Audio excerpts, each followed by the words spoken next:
Mumbai police ने बताया है कि सैफ अली पे जिसने हमला किया था वो बांग्लादेशी है। और ये मैं कई बार कह चुका हूं कि भारत में बहुत तेजी के साथ जो अपराध बढ़ रहा है, इसमें बांग्लादेशी और रोहिंग्याओं का बहुत बड़ा हाथ है। 2017 में मैंने पीआईएल फाइल किया था, उस समय कहा था कि 5 करोड़ बांग्लादेशी और रोहिंग्या भारत में आ चुके हैं। जो 5 करोड़ आए थे वो तो गए नहीं और आना बंद नहीं हुआ है। आज भी बांग्लादेशी भी आ रहे हैं, रोहिंग्या भी आ रहे हैं। चोरी, लूट, झपटमारी तो कर ही रहे थे, मोबाइल छीन रहे थे, बाकी अपराध कर रहे थे, अवैध हथियारों का कारोबार कर रहे थे, ड्रग स्मगलिंग का काम कर रहे थे, प्रॉस्टिट्यूशन का काम कर रहे थे और अब तो हीरो हीरोइनों पे हमला भी करना शुरू कर दिया। इसका मूल कारण है 1946 का जो फॉरेनर एक्ट है, वो महा घटिया है, महा सड़ा हुआ है। 5 करोड़ से ज़्यादा बांग्लादेशी 2017 में आ गए थे, अब इनकी संख्या तो 6 करोड़ से ज़्यादा हो चुकी है। लेकिन किसी भी बांग्लादेशी घुसपैठिए जो उनकी जो मदद करते हैं, किसी भी मददगार को आज तक सज़ा नहीं हुई। जो लोग बांग्लादेशी रोहिंग्याओं का आधार बनवाते हैं, राशन कार्ड बनवाते हैं, ड्राइविंग लाइसेंस बनवाते हैं, बर्थ सर्टिफिकेट बनवाते हैं, वोटर आईडी बनवाते हैं, उन पे आज तक कार्रवाई हुई नहीं। कार्रवाई हुई नहीं तो इसलिए जो घुसपैठिए आ रहे हैं आराम से यहाँ बसते चले जा रहे हैं। डॉक्यूमेंट बनवा लेते हैं, बैंक में खाता खुलवा ले रहे हैं, जनधन खाता भी खुलवा ले रहे हैं, वोटर आईडी में नाम जुड़ जाता है, फिर वोटिंग का राइट मिल जाता है। फ्री का मकान ले रहे हैं, मुफ्त में राशन ले रहे हैं, मुफ्त में लोन भी ले रहे हैं, मुफ्त में वजीफा भी ले रहे हैं और अपराध बढ़ा रहे हैं वो तो ऊपर से। दिल्ली की डेमोग्राफी बदल चुकी है, आपके मुंबई की डेमोग्राफी बदल चुकी है। भारत के जितने प्रमुख शहर हैं वहाँ बांग्लादेशी और रोहिंग्या घुसपैठियों के कारण पूरी डेमोग्राफी बदल चुकी है। भारत की राष्ट्रीय सुरक्षा को बहुत बड़ा खतरा पैदा हो गया है रोहिंग्या बांग्लादेशी। भारत की एकता अखंडता को बहुत बड़ा खतरा पैदा हो चुका है। संविधान कहता है देश की एकता अखंडता मजबूत करो। संविधान में जो बातें लिखी हैं उसको लागू करने की जिम्मेदारी सांसद, विधायक, मंत्री और जजों की है, लेकिन उनको भी बांग्लादेशी रोहिंग्याओं के मानवाधिकार की चिंता है और इसलिए उनके ऊपर कोई कार्रवाई नहीं हो रही। घुसपैठ हमारी राष्ट्र की सुरक्षा के लिए खतरा है। जो राष्ट्र की सुरक्षा के लिए खतरा होता है उससे निपटने के लिए हमारे पास एक कानून है, एनएसए, नेशनल सिक्योरिटी एक्ट। लेकिन किसी भी घुसपैठी और उसके मददगार के खिलाफ एनएसए नहीं लगाया जा रहा है। घुसपैठ हमारी एकता अखंडता के लिए खतरा है और जो देश की एकता अखंडता के लिए खतरा हो उससे निपटने के लिए कानून है यूएपीए। 5 करोड़ 6 करोड़ से ज़्यादा घुसपैठिए भारत में रह रहे हैं, लेकिन किसी भी घुसपैठिए और उसके मददगार के खिलाफ आज तक यूएपीए नहीं लगाया गया। घुसपैठ की जा रही है भारत की डेमोग्राफी बदलने के लिए, घुसपैठ की जा रही है भारत में अराजकता फैलाने के लिए, घुसपैठ बड़े प्लान में भी की जा रही है। अपने आप में इनडायरेक्ट वॉर चल रहा है भारत में।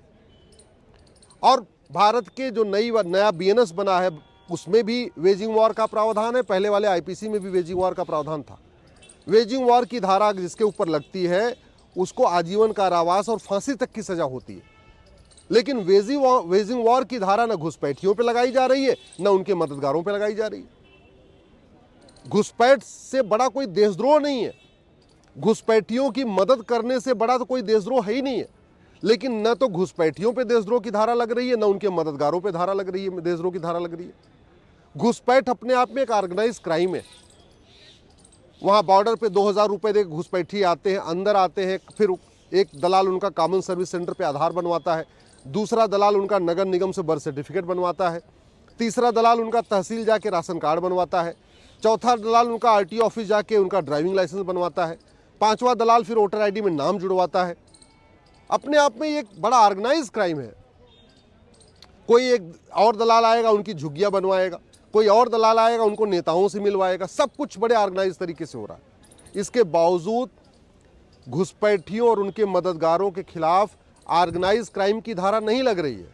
महाराष्ट्र में मकोका है लेकिन किसी भी घुसपैठी और उसके मददगार खिलाफ मकोका नहीं लगा। गुजरात के पास गुजकोका कानून है लेकिन गुजरात में भी किसी भी घुसपैठी और उसके मददगार के खिलाफ आज तक गुजकोका नहीं लगा। बाकी राज्यों के पास, किसी के पास गुंडा एक्ट है, किसी के पास गैंगस्टर एक्ट है। ऑर्गेनाइज क्राइम से निपटने के लिए सभी राज्यों के पास अपना अपना कानून है, लेकिन कोई भी राज्य सरकार घुसपैठियों और उनके मददगारों के खिलाफ गैंगस्टर एक्ट लगा नहीं रही। आज तक किसी भी सरकार ने घुसपैठियों और उनके मददगारों की 100% प्रॉपर्टी जब्त करने के लिए कोई प्रयास नहीं किया। आज तक किसी भी सरकार ने घुसपैठियों और उनके मददगारों की सिटीजनशिप खत्म करने का कोई प्रयास नहीं किया। आज तक घुसपैठियों और उनके मददगारों को किसी को आजीवन कारावास आज तक हुआ ही नहीं, आज तक का हुआ नहीं है, इसलिए कानून का खौफ नहीं है। और घुसपैठी आते जा रहे हैं, आते जा रहे हैं, आते जा रहे हैं। असम के बॉर्डर पे से भारत में आते हैं, बंगाल के बॉर्डर से भारत में आते हैं और पहुंच जाते हैं द्वारका जी, पहुंच जाते हैं जामनगर, पहुंच जाते हैं भावनगर, पहुंच जाते हैं महाराष्ट्र, गुजरात, बंगाल, अपना हरियाणा पहुंच जा रहे हैं। भारत के 800 जिले में से ऐसा एक भी जिला नहीं है जहां घुसपैठिए नहीं पहुंच चुके हैं।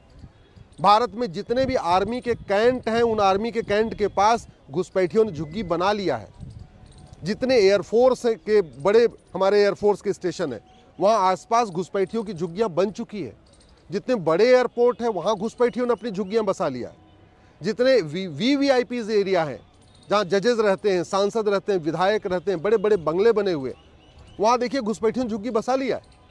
आप मुंबई में देख लीजिए, चाहे वो जुहू हो, चाहे वो नरीमन पॉइंट का एरिया हो, चाहे वर्सोवा का एरिया है, चाहे वर्ली का एरिया है, चाहे मालाबार हिल्स है, घुसपैठियों ने अपनी झुग्गियां बना लिया है।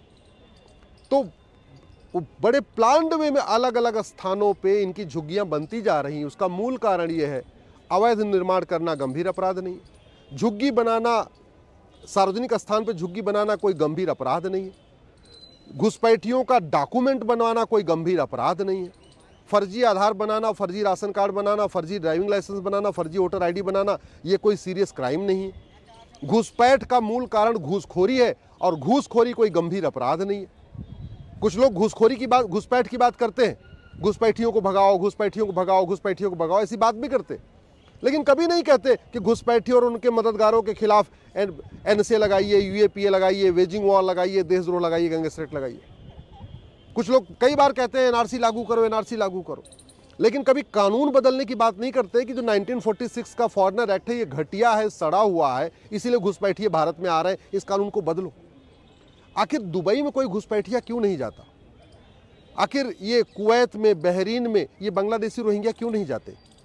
ये बांग्लादेशी रोहिंग्या चीन क्यों नहीं जाते? बांग्लादेशी रोहिंग्या जापान क्यों नहीं जाते? बांग्लादेशी रोहिंग्या सिंगापुर क्यों नहीं जाते? बांग्लादेशी रोहिंग्या भारत ही क्यों आते हैं?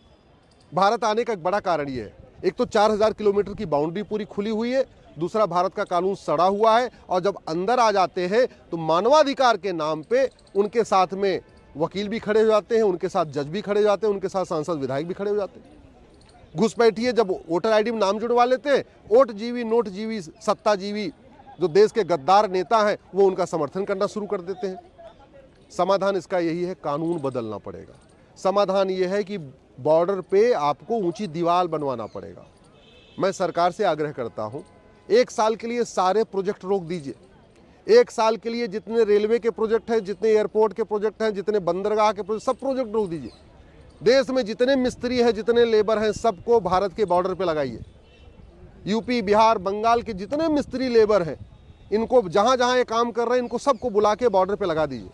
4000 किलोमीटर लंबी बाउंड्री है, कोई बहुत ऐसा नहीं कि 20,000 किलोमीटर लंबी बाउंड्री है या 50,000 किलोमीटर लंबी बाउंड्री, मात्र 4000 किलोमीटर लंबी बाउंड्री। अगर देश की सारी कंस्ट्रक्शन कंपनियों को वहीं लगा दिया जाए, सारे मिस्त्री लेबर को एक बार वहीं लगा दिया जाए, साल भर के अंदर पूरा का पूरा बॉर्डर, भारत का बॉर्डर सुरक्षित हो जाएगा। पूरे के पूरे भारत के बॉर्डर पे आराम से 20-30 फीट ऊंची दीवार बन सकती है। लेकिन इसके लिए हमें सबको आवाज़ उठाना पड़ेगा, सरकार को भी सोचना पड़ेगा कि किस तरीके से भारत की प्लान्ड वे में डेमोग्राफी बदली जा रही है। धर्मांतरण तो हो ही रहा था, जनसंख्या विस्फोट हो ही रहा है, लव जिहाद, लैंड जिहाद तो चल ही रहा है, लेकिन ये जो घुसपैठ जिहाद चल रहा है, ये बड़े प्लान्ड वे में चल रहा है, भारत को बर्बाद करने के लिए चल रहा है। और जहाँ जहाँ अवैध घुसपैठ हुई है, वहाँ देख लीजिए स्थिति क्या है। यूरोप में क्या स्थिति है, घुसपैठियों ने वहाँ की हालत कितनी बदहाल कर रखी है। आज की डेट में फ्रांस में घुसपैठियों ने खूब आगजनी करना शुरू कर दिया। लंदन में घुसपैठी क्या कर रहे हैं, बीच बीच में देखने को मिलता, सुनने को मिलता रहता है। भारत को बचाना है, भारत को सुरक्षित बनाना है, हमें आने वाली पीढ़ियों को बचाना है, तो कम से कम भारत के बॉर्डर पे 20-30 फीट ऊंची दीवार बनाइए। सारा काम छोड़ दीजिए, सारे विकास के काम छोड़ दीजिए। हम कहते हैं 1 साल तक अगर हाईवे नहीं बनेगा, एक्सप्रेसवे नहीं बनेगा, बुलेट ट्रेन नहीं बनेगी, रेलवे नहीं बनेगा, नया रेलवे नहीं बनेगा, नया हाईवे नहीं बनेगा, नया एक्सप्रेस नहीं बनेगा, कोई फर्क नहीं पड़ रहा। एक बहुत हो चुका है, 10 साल में खूब ज़बरदस्त बन चुके हैं सब कुछ। 1 साल केवल और केवल भारत को सुरक्षित बनाने में हमें काम करना चाहिए। बाउंड्री ऊंची हो, कानून कठोर हो, भ्रष्टाचार के खिलाफ कठोर कानून हो, क्योंकि घुसपैठ का मूल कारण घूसखोरी है। जब तक घूसखोरों को कठोर सजा नहीं मिलेगी तब तक घुसपैठ नहीं रुकेगी। जब तक भ्रष्टाचारियों को आजीवन कारावास फांसी नहीं होगा तब तक घुसपैठ नहीं रुकेगी। तो कानून भी बदलने की ज़रूरत है, दीवार भी ऊंची करने की ज़रूरत है। मैं आप लोगों से आग्रह करता हूं, इस विषय पे अपने अपने सांसद विधायक से मिलिए और मिल करके आवाज़ उठाइए।